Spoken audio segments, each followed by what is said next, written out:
بسم اللہ الرحمن الرحیم۔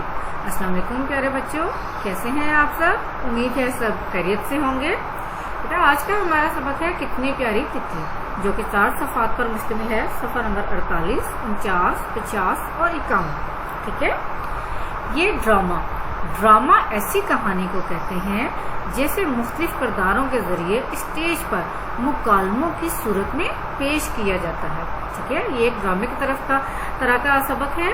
ڈرامہ ایسی کہانی کو کہتے ہیں جس میں مختلف کردار ہوتے ہیں، اسٹیج ہوتا ہے اور ان کو مختلف مکالموں کی صورت میں پیش کیا جاتا ہے۔ کردار کہتے ہیں کریکٹرز کو، اور اس سبق میں ہمارے پاس 2 کردار ہیں، ایک ہے عمر اور ایک ہے امی۔ عمر تیسری جماعت کا طالب علم ہے، جیسے آپ لوگ تیسری جماعت کے ہیں۔ امی جو اس ڈرامے میں عمر کی امی کے طور پر پیش ہوئی ہیں۔ اب ہم اس کی پڑھائی کریں گے۔ عمر دوڑتا ہوا خوشی خوشی کمرے میں آیا۔ عمر کہتا ہے، امی دیکھیے یہ کیا ہے؟ امی دیکھیے یہ کیا ہے؟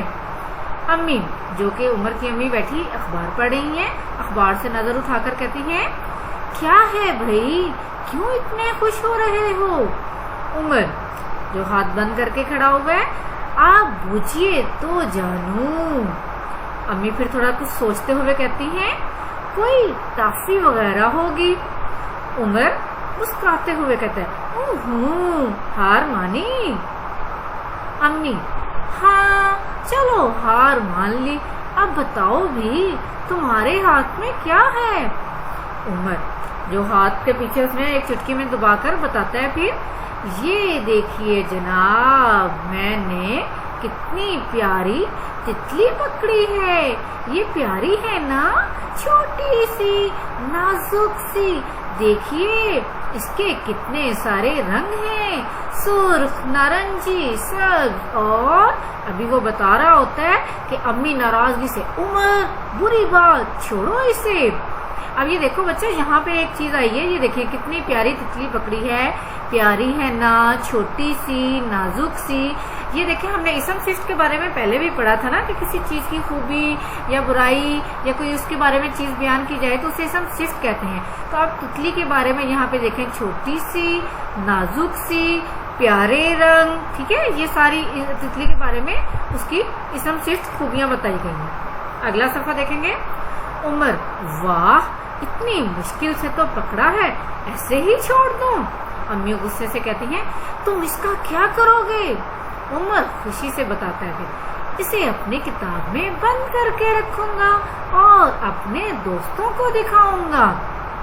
پھر امی اسے پیار سے سمجھاتی ہیں، ایسے تو یہ مر جائے گی، چھوڑ دو اسے، دیکھو کتنی چھوٹی سی ہے، اس کی امی پریشان ہو رہی ہوں گی، اسی طرح یہ بھی اپنی امی کے لیے اداس ہو رہی ہے۔ عمر پھر کچھ سوچ کر کہتا ہے، اور اگر میں اسے چھوڑ دوں تو کیا یہ پھر ہمارے گھر آئے گی؟ وہ سوال کرتا ہے نا، جب اس کی امی کہتی ہیں کہ اس کو چھوڑ دو، دیکھو پریشان ہو رہی ہے، تو وہ پھر اپنی امی سے سوال کرتا ہے کہ اگر میں اسے چھوڑ دوں تو کیا یہ دوبارہ ہمارے گھر آئے گی؟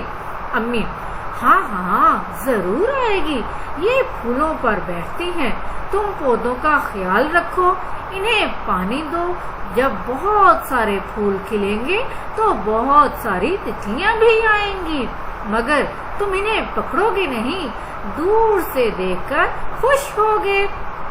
عمر امی کا ہاتھ تھامتا ہے اور کہتا ہے، آئیے امی، باہر صحن میں چل کر اسے چھوڑ دیتے ہیں۔ عمر نے جیسے ہی تتلی کو چھوڑا، وہ پھر سے اڑ کر اس پودے پر جا بیٹھی، جہاں 2 اور تتلیاں اور بھی بیٹھی تھیں۔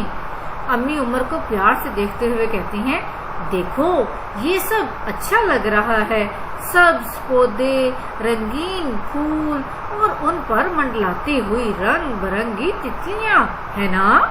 عمر خوشی سے کہتا ہے، واقعی امی، اب میں پودوں کا بہت خیال رکھوں گا تاکہ بہت سی تتلیاں آئیں اور ہمارا صحن اور بھی خوبصورت لگے۔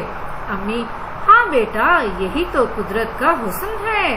اس وقت عمر کو یوں محسوس ہوا جیسے ساری تتلیاں اپنے رنگ برنگے پر لہرا کر اس کا شکریہ ادا کر رہی ہوں۔